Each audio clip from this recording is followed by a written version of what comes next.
In the candlelit halls of 16th century France, a woman in black moved like a ghost through the palace.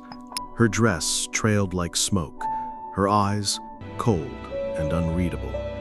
They called her many things: queen, regent, mother, widow. But behind the silk veils of mourning, she spun a web of power, fear, and blood. Catherine de' Medici was not born a tyrant. She became one, and in doing so, she left behind a legacy etched in corpses and crowned in shadow. Florence, 1519. The child was born into death. Catherine's mother died days after childbirth. Her father, Lorenzo de' Medici, a duke of high Florentine blood, followed soon after.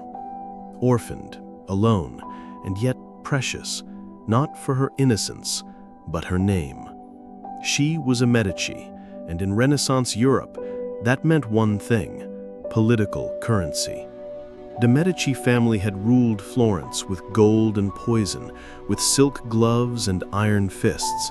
Popes were their pawns, artists bowed before them, and now, with their power waning, Catherine, the last legitimate child of the dynasty, was their final hope. But hope came at a cost. At just 8 years old, she was taken hostage during a Florentine rebellion, dragged through the streets by armed men, paraded before mobs that spat on her lineage. She watched as loyal servants were executed. Nuns who protected her were beaten. She was locked in a convent under armed guard, her meals rationed, her books taken, her life held hostage in a game she didn't understand. It was here, in cold stone silence, that Catherine learned the first lesson of her reign. You don't have to wield a sword to be dangerous. You just have to survive. In 1533, at the age of 14, she was shipped off to France, sold into a royal marriage with the second son of King Francis I, Prince Henry of Orleans. The union was not one of love, but of strategy. The Pope, a Medici himself, arranged the marriage to preserve the family's influence in Catholic Europe. Catherine was the price. She arrived in a court that viewed her with suspicion. She was Italian. She was common. She had no dowry worth mentioning. And worst of all, she was not a beauty. Her husband ignored her, preferring his older mistress, Diane de Poitiers. The French courtiers mocked her. Her letters back home wept with loneliness. But she endured. She watched, listened, studied. Catherine's strength was not in confrontation. It was in calculation. The French court was a viper's nest, and she learned quickly where the fangs were. She memorized alliances, whispered favors, secrets, debts. She learned that control was not taken, it was bought, traded, and blackmailed. When King Francis I died and her husband Henry ascended to the throne in 1547, Catherine became queen, but it meant little. Diane de Poitiers still ruled Henry's heart and much of his court. Yet again, Catherine remained in the shadows. Yet again, she waited. 1559. A jousting tournament held in celebration of a peace treaty with Spain.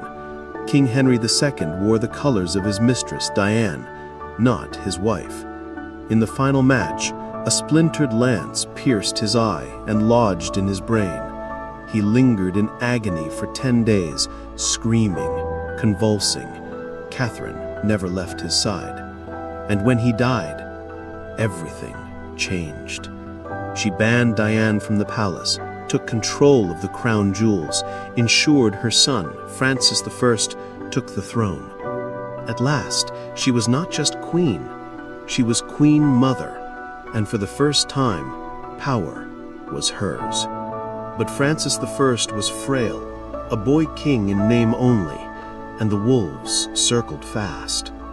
The Guise family, militant Catholic nobles with a hunger for power, dominated his court. They whispered into his ear, seized council positions. They wanted to reshape France into a Catholic stronghold. But Catherine, wary of their extremism, began to see the danger. The next lesson of her reign was written in fear. To keep your children safe, you must become the thing others fear. The 16th century was soaked in blood, much of it spilled in the name of God. France was being torn apart by the wars of religion. Protestants, called Huguenots, were rising in number and boldness. Catholics viewed them as heretics. Houses were burned, priests lynched, sermons interrupted by sword fights. The streets of Paris ran red. Catherine, a Catholic herself, walked a dangerous line. Her priority was not doctrine, it was the throne. She needed balance, survival. And so she negotiated, compromised, betrayed. She allowed limited Protestant worship. She attempted to marry her daughter to a Huguenot prince, Henry of Navarre, to forge peace. But in doing so, she enraged both sides. To Protestants, she was a manipulator. To Catholics, a traitor. France watched as a woman, a foreigner, tried to hold the kingdom together with diplomacy and deception. But peace, she learned, is fragile, and sometimes it must be broken. August 1572, Paris. A wedding is held between Margaret of Valois, Catherine's daughter, and Henry of Navarre, a Protestant. It is a tense but hopeful event, an attempt to peace. Nobles from both sides flood the city. Streets swell with celebration.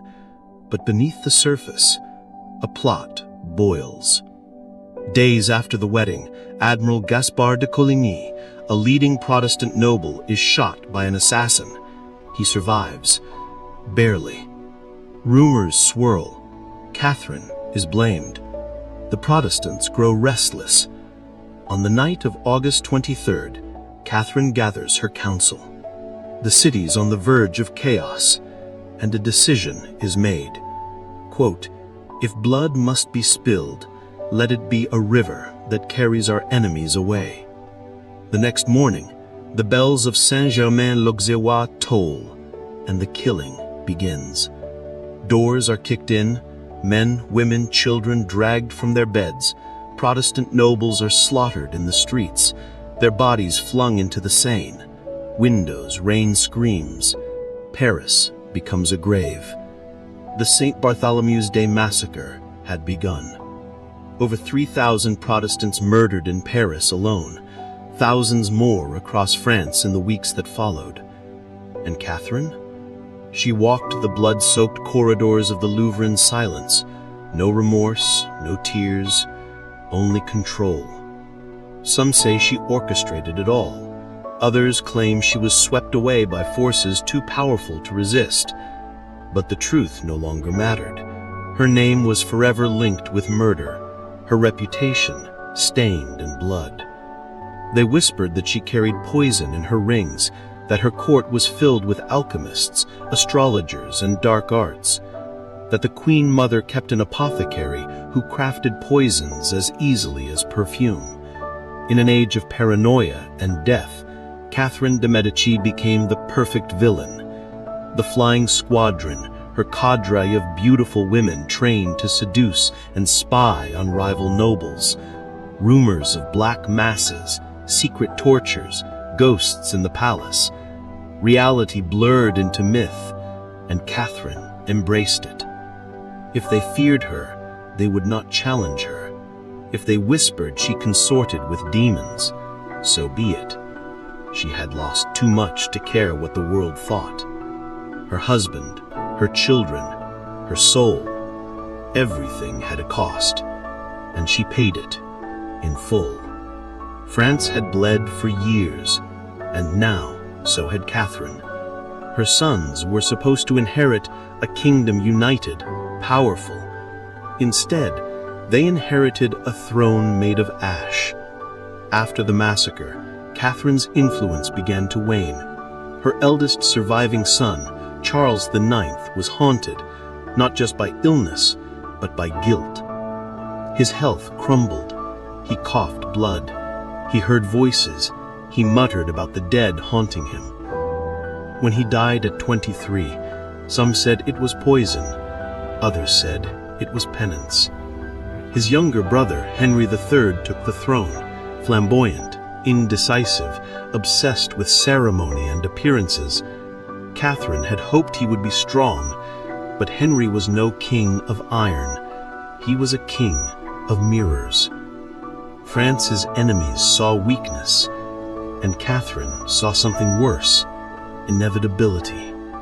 Her line was dying. The Valois blood was thinning. There would be no strong heir, no guaranteed legacy. And the kingdom was still at war, not just of religion, but of ambition. As Henry III struggled to maintain order, Catherine ruled from the shadows.